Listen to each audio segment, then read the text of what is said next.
All right.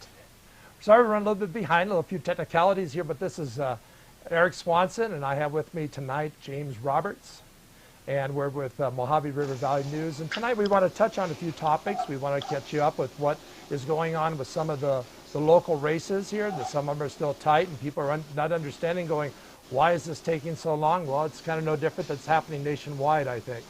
So tonight we're going to have with us Roman Aguilar will be with us to be interviewed later in the hour. And also we'll have candidate-elect Smitty Smith with us too. So go ahead. Run the piece. Is it running?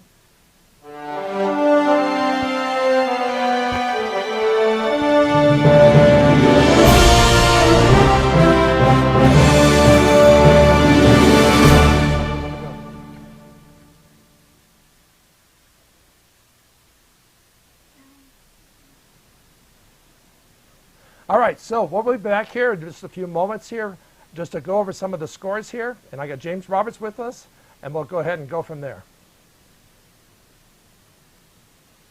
James, are you with me here?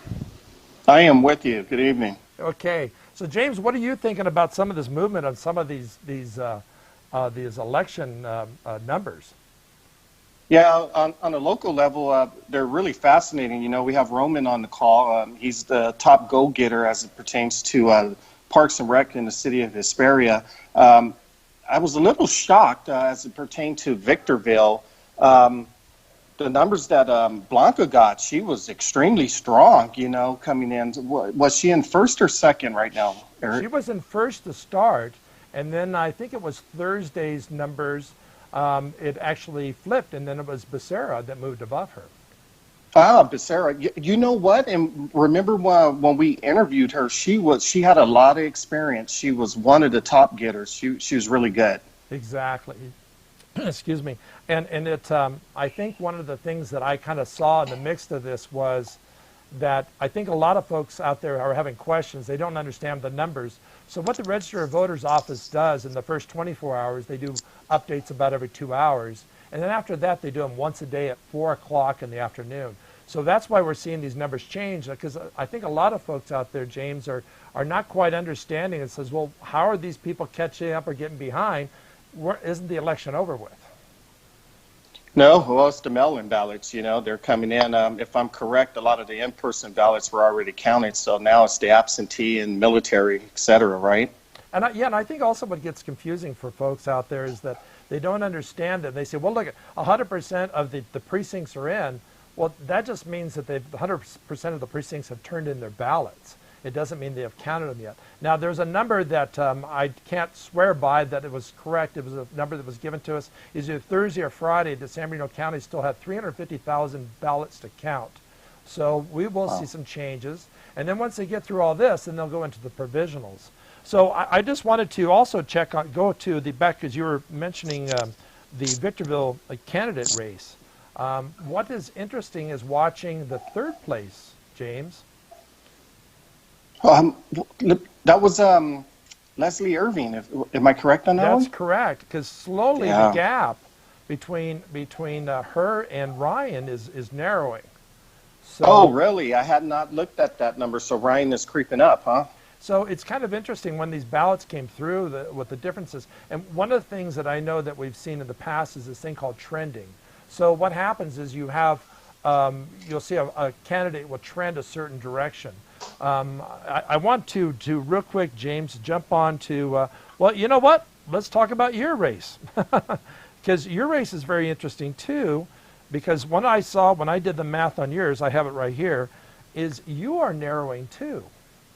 So yeah, Blocker was really strong on mail-in ballots. It looks like he was running away with it, close to around 900 or 1,000 votes, but it looks like my in-person votes kind of bridged the gap a little bit, so I'm like 100 and something votes behind right now. Yeah, see, your race is another one that's completely still open.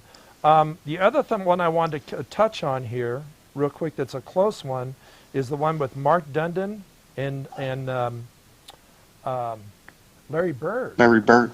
because this race has been very, very interesting, because I know at one point there, I think Mark Dundon, and correct me if I'm wrong, James, was almost 300 apart or something like that.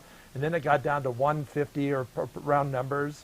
And then it went down to like 83. And as of Friday, I believe we're at 93. Does that sound correct? That is about correct, yes. So this is an interesting race to see what's going to happen here. Is what happened at the polls that day, or whatever ballots they're still counting, going to catch up? Yeah, if I'm correct, I think there's, don't quote me, but I think there's close to around 11,000, if I'm correct, in the past there's been around 11,000 registered voters in that district. I think that was a number I saw. So, and I think they're around 6,000 or 7,000 right now counted, correct? So there's still a little ways to go, more or less. The number I have here is about 51%, which is, I've never seen an election here in our city going to 51%. Right. The other interesting thing is, I mean, a lot of people have questions about what the undervotes and overvotes. They'll say, well, what do those mean? Well, undervotes is where no one voted. At least the computer or the scanner doesn't see that somebody voted. And then when you have overvotes is usually when you, for example, if you're only supposed to vote for one, maybe you voted for two, and that would be an overvote. So in that race there, we have 362 overvotes. I'm sorry, undervotes. Wow. Those are people that just made a decision not to vote, or the computer, the scanner, did not pick it up. So right. An interesting way of looking at things here. I think there's just a lot of different elements. So in a moment here, we'll be coming on with Roman Aguilar. We're going to talk to him about what he thinks about his race. And then after that, in our third segment, we'll be talking to Smitty Smith here. I'm excited to talk to these two candidates because I think that, number one, their vote counts were so high. So we'll be back in just a moment. Okay, go to Roman's screen. Roman screen, bring up the one that has Roman on it. Bring it into the queue.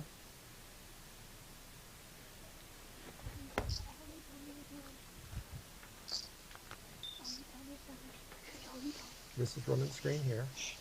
Okay, and you split merge.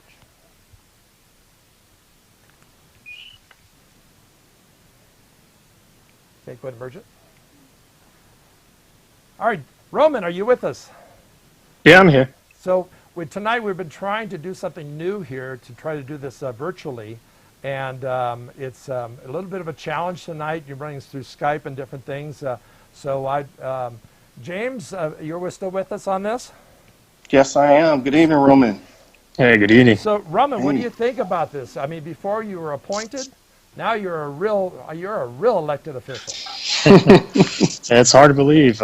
This is my first time running, so I mean, I'm just very thankful for everyone coming out to support me, and I mean, it's unreal. I did not think I'll be in this place, but it is nice not to be looking every single day, checking on the numbers, because I know those tight races, it does keep you up at night. So I am thankful for that, but yeah, I'm looking forward to serving on the parks for 4 years. I haven't really officially parks where COVID really wasn't an issue.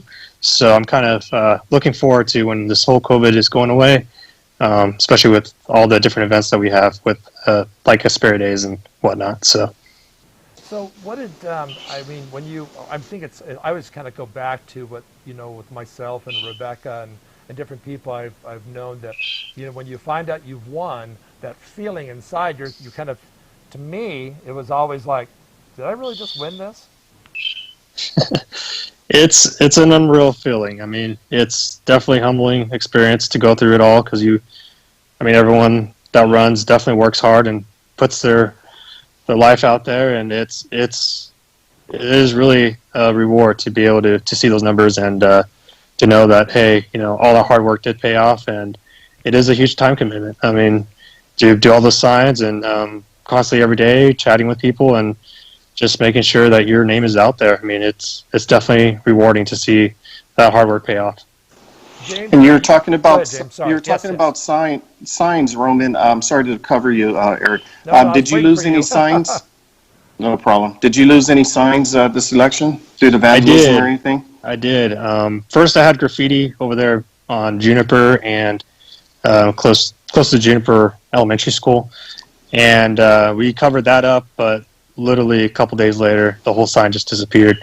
So we don't know what happened to it, but it is what it is. And then we had a lot of little ones too, but I don't really consider those as much of a loss. Okay. And what is once you get in and you're off and running, what's going to be one of your major priorities that you would like to see happen? Yeah, absolutely. The main thing I'm really want to see happen is to really clean up our parks. When I look out there, we definitely have a lot of work to be done around there because it's showing a little bit of age, and we definitely need to keep them up so we can have them clean and safe. And safe as well. Okay. And as it pertains to leadership, do you think Kelly should still keep the chairmanship, or do you think there should be some new votes going around with some the senior members sitting in there? So what we're probably going to be doing is probably rotate seats, but again, I'm only one person, so we'll definitely have that discussion in December. We definitely want to share the gauntlet. I know I do. So we'll see what happens in December, but I'm sure that discussion will be to share the gauntlet. We want to all treat each other as equals and not to have any power over each other. Oh, good. And my last question to you, what do you think, you're one of you were the top vote getter. What do you think was the reason for that? Was it your alliances? Do you think it was the hard campaigning? What do you think created that? I think it's a combination of a lot of things. First, I was first in the ballot, so that definitely helped me. I know having that title of being an incumbent definitely did help, and then of course being in IT for a school district, we are literally the largest employer in our city. So just having all those connections there did help, and I don't know exactly to go with in detail with analytics, but I think with everything combined, it really did help get my name out there. Nice. Back to you, Eric. Yeah, Roman, it's I got to come back into history a little bit here because it was interesting. Our good friend Jose Gonzalez, right? Because he ran twice and took like either fourth place or third place, depending. He was just always outside one, and then all of a sudden one year, the last year he ran, I believe that he got a huge percentage, like because you got 35% of the vote here. And I think even Jose was in the same numbers, which is kind of interesting where you have somebody that's like off to the sides like Jose was, and all of a sudden he's the #1 vote getter. Right now we have Kelly is at 26%, and then the third place, which is, remember there's only 2 seats here, would be Chris Dustin, and he has 19%. So I don't think we're going to see this race change any. I think it's going to stay pretty solid. But your thoughts on that, Roman? Yeah, I mean, just going back in the history and seeing how many votes Jose got was definitely amazing because I know he didn't do a candidate statement or put out signs in his last election, but he did have that title of incumbent. So I'm kind of curious to see if, I don't know if it's the Latino last name or what it could be, but it definitely is pretty amazing how many votes he got in the last election. No, and I agree. And I think one of the things that I think the community sees, the Gregs between Cody's race and Kelly's race, you couldn't sometimes even tell them apart. You just saw Greg everywhere, and I'm sure that's what was in everybody's minds. So I don't know. It's just kind of interesting to see this kind of thing happen, to figure out what it was, because Chris Dustin, none of you put a ballot statement up, and Chris Dustin put up a ballot statement. Yeah, I'm kind of curious to see how much weight the ballot statement does if no one else does it. I think it kind of confuses voters, so they might look at other avenues like Facebook or maybe word of mouth. So I was kind of curious to see if others did it as well, if that would actually hurt my numbers. But I was very fortunate that no one else did. So yeah, I don't know how much the ballot statement helps with votes, but I know it couldn't have hurt. Right. But having it on Facebook and having other means definitely did help get the word out what I'm about. Thank you, Roman, for coming on board here. Next up, we'll be right back. We'll be right back with Smitty Smith. All right, thank you. Thank you, Roman. Got that one cued?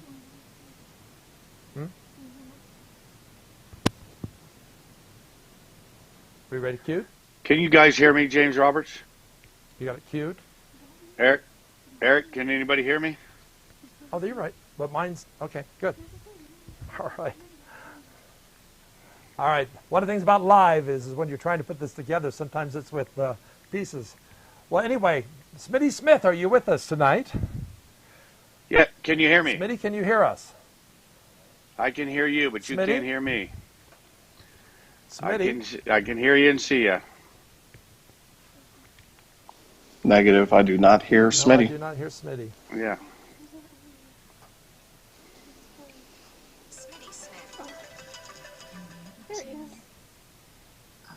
He locked up his call. Hold on, we're trying to get Smitty connected with us. Yeah, Eric, I'm on the phone, but you can hear me here, but you're not hearing me on the video, but I can see Okay, you. I'm going to have you dial back in. Okay. Okay. And let's reconnect again here. Okay. Are you connected now? Because I don't see you moving. Yeah, I can see on my side moving, Okay. but Yeah, go ahead and call back in and use that same password again, and it should lock you, put you back in. Okay. Here, talk Back. Hello?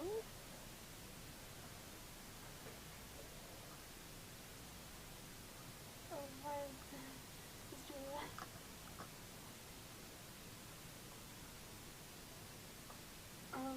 He's the only one that has the headphones, but you're frozen on my screen. He's the only one. You changed. Okay, Smitty, you with us? You didn't log in. You didn't come in? Hello? You still there? Did you put the password in? Did you put the password in? That password right there? Oh. There we go, now we have him. You're moving, but you're lagging. Okay. All right. okay, Can now you I hear can us? hear you. Smitty, can we hear you? Can you hear me now? Can you hear him? Okay. Nope. Can you hear him? Nope, don't hear Can him. you, No, we you can only hear me on the We can phone. only hear you through the phone. Smitty, are you I'm there on my screen. Yeah, we can see you moving. Yeah, we can see you moving, but we can't hear you. Yeah, only on the phone. I don't know. I got audio up and everything. Hey, so- Smitty?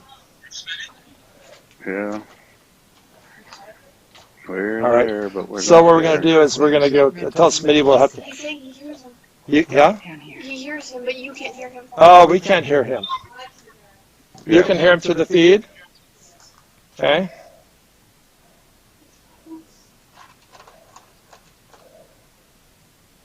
All right, how can you bring the feed here? Rebecca, can you bring the feed to me so I can hear it? James, do you hear it through the feed? Negative. Okay. I can hear you, not him. Okay. He's coming I'll through. just sit here. Okay, my friend.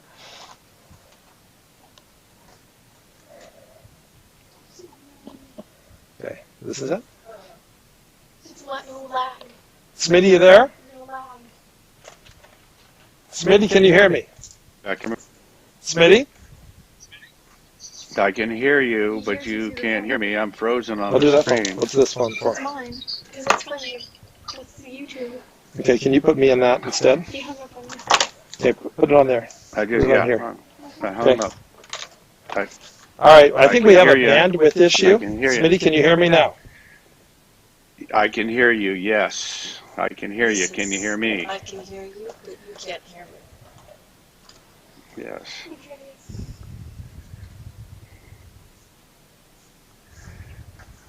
I can see myself on the screen, but I don't see They nothing can hear him there. through the feed, they just can't hear I'm him here. awful slow. Yes, Eric, I Smitty? can hear you. I'm on the phone now. Wait a minute. You're on the phone with me too. So what I'm going to do is I'm going to interview you from here, okay? Okay. Can you hear me okay, Smitty? Yes, can you hear me?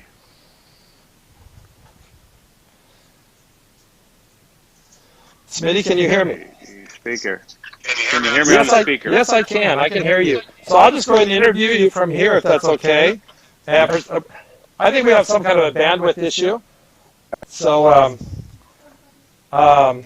so anyway, let's go ahead and let's start this interview. You with me, Smitty? The thing doesn't work. Huh? You have the speaker. Just unplug it. All right, I got to figure it out now. Yeah, I got you. I got you going now. Smitty, so anyway, right off the bat, congratulations. Thank you very much.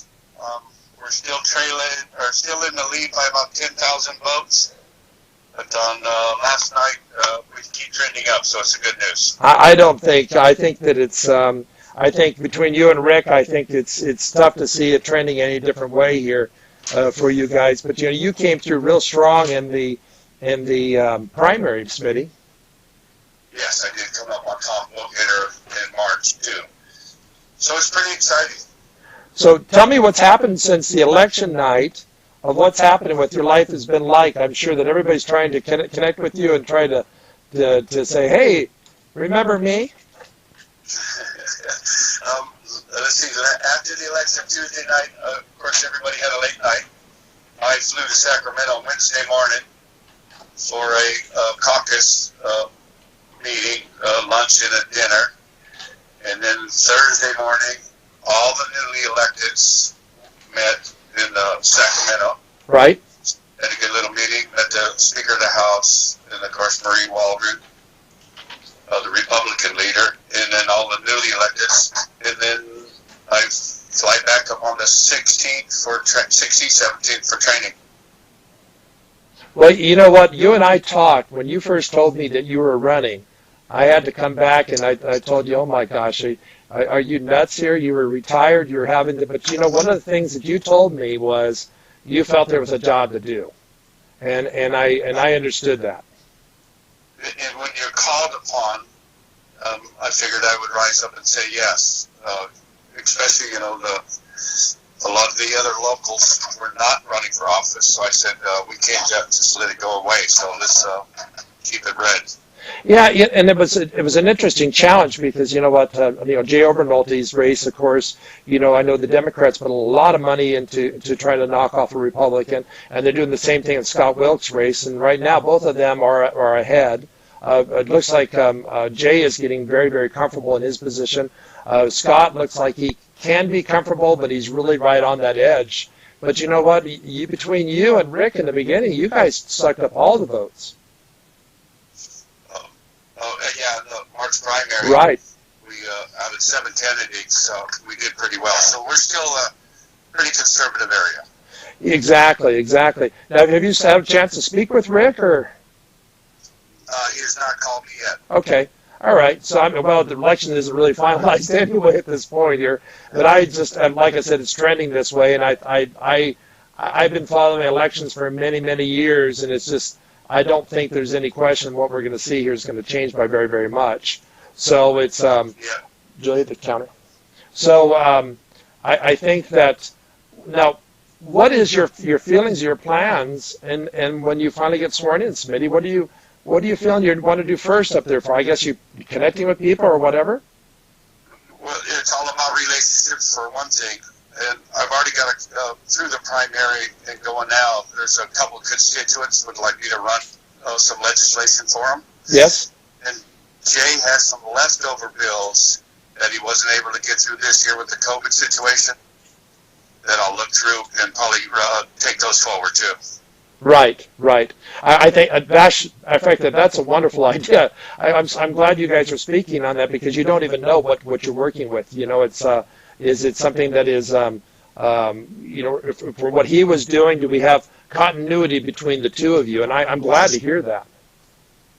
We've been actually met a few different times in person, and we've talked a lot. And he's told me, call me for anything that I might need. Now it's figuring out budgets and staffing and staying up on the district. And I guess all the craziness that's going on up there and what things to look out for? Yeah, the landmines, we call them. Landmines? Yeah. The landmines in Sacramento, but I'm looking forward to it. I'm up for the challenge, and I'm ready to go to work. And with the district, it's 36% Republican, 32% Democrat, the other 30% are independent, but we all got to come together. No, and I think you're right on track on that. Now let's talk about the other side, because these are one of the conversations I had with you before too. Is your lovely wife Margaret? how she's going to be dealing with all this, because you guys were doing vacations and having a good time together. Where are you going now? Well, the good thing about that is we've already traveled a lot for 2.5 years before I got on Mojave Water Agency's board. And she said this time she'll go to Sacramento and she can see the sights in the central part of California. And she's going to go up there with me at least 1 week or 2 weeks a month. Oh, nice. That'd be nice. Now, you plan on getting a place, or do you need a motorhome? Or I know you guys almost live in that motorhome all the time when you're on the road. My motorhome is probably bigger than some of the apartments in Sacramento, so we're going to do the motorhome for a little while and see how it all works out. Because with the COVID, you're going to still be there 4 days a week. Right. But you won't be in session. Right now, the Capitol is closed only for legislators. No staff, no one's in the Capitol. So it's pretty awkward, and that might be something to get used to. So when the legislature, because I talked to Jay on this before, and if I remember, he told me some things. Are you voting on the floor or not on the floor? Are you voting virtually? Right now, I think they're all doing committee meetings virtually, and some of them were virtually voted on, and some were on the floor. Especially when it was budget night in June 30th, it was real chaotic. Right. But they were all on the floor working there. So I'm assuming, because there's not as many Republicans, there's going to be a lot of committee seats. Are there any specific committee seats that you're trying to see if you can get yourself on? Or is it too early? I'm hoping to get on some, I think it's water and natural resources. Okay. And hopefully I can get on the budget committee. It won't be like Jay chairing it for sure, but it would be involved in the budget part of it. And there's 20 other ones that I would like. I got a list, but we'll see. You ask for committees, they tell you what you're going to get. Isn't that so even in the past, right, when different offices? Yes. Because I think a lot of folks don't remember, because just talking to different people here and there, this is the 4th office that you've been in. I've been pretty fortunate to be involved in the Hesperia and Victor Valley for a lot of years, which I think helped me in this 33rd Assembly race. And I've got a lot of experience in that stuff. But now you go from a 5-member council to an 80-member assembly. Yeah, right. But we did pick up a seat, and we're possibly picking up a second seat. So we might get to 20. Oh, yeah, that'd be nice. But that still doesn't get rid of the supermajority. No. It was 60 would be their majority right now. Yeah. And that's pretty much super. Well, Smitty, thanks for coming on with us tonight and allowing us to do this virtual interview with you. I'm sorry that we could not connect the audio back with James. There's still a lot of things we're still figuring out how this all works. But if it's done in the studio, it's easy to do. But when you're doing it across virtual lines, there seems to still be bandwidth issues and complications. So anyway, thank you very much for coming on with us today, and congratulations. I think that it's still too early really always to say that completely because it hasn't been certified. But I think, Smitty, you're going to be representing us up there, and I think the community is on the right track with you up there. Thank you very much. And with Sacramento calling and me doing the training and scheduling and all that, they feel pretty confident too. And then I'm looking forward to working hard for all the constituents in the 33rd Assembly District. Wonderful. Thank you, Smitty. And thanks for doing this, Eric. Appreciate it. Excellent. And we'll be right back. Now I need to go to the next video, which is James and I. Let's bring up James and I in the queue. James, are you with me still? James? I'm here. Okay, we're going to do the ending here. You got him in the queue? How many minutes is this? Just 1 minute. Okay. So we're in the queue there. Perfect. Liam, can you start a counter for me? 1 minute. James, I'm sorry you couldn't hear Smitty. I don't know if you could hear him through my microphone or not. Actually, I did. Did you? Wonderful. I wish you could have been able to ask him some questions. So anyway, welcome back here. Tonight, between James and I, we've been able to talk about some election results. We've been able to talk about, we've been able to talk to Roman Aguilar, and we interviewed Smitty Smith, who went to the 3rd Assembly seat. So James, what do you think of tonight, real quick? I think the the candidates who are in the front, they have some good ideas. I can't wait to see them in office. Wonderful. I think so, and I think that it's. I think we'll have to see what some of these races come out at the end here. I think that it'll be interesting to see where that all settles in. Mostly Victorville. That's going to be an interesting race. Between Larry Bird and Mark Dundon for the city council seat. That's also going to be very, very interesting. And there's a few out there that are kind of on the edge. I know that even between Rebecca Swanson and Leonard, we'll see where that actually falls in. But I think that one's fairly solid because it seems to be trending. And I'll show you, Bill, see what happens to your seat. So, absolutely. James, that's our 1 minute. James, I'm sorry that we went into so many complications. We are learning. I hate to learn on the spot. But I think one of the things we need to do is just get better with the bandwidth. So, to the stream. Okay. All right.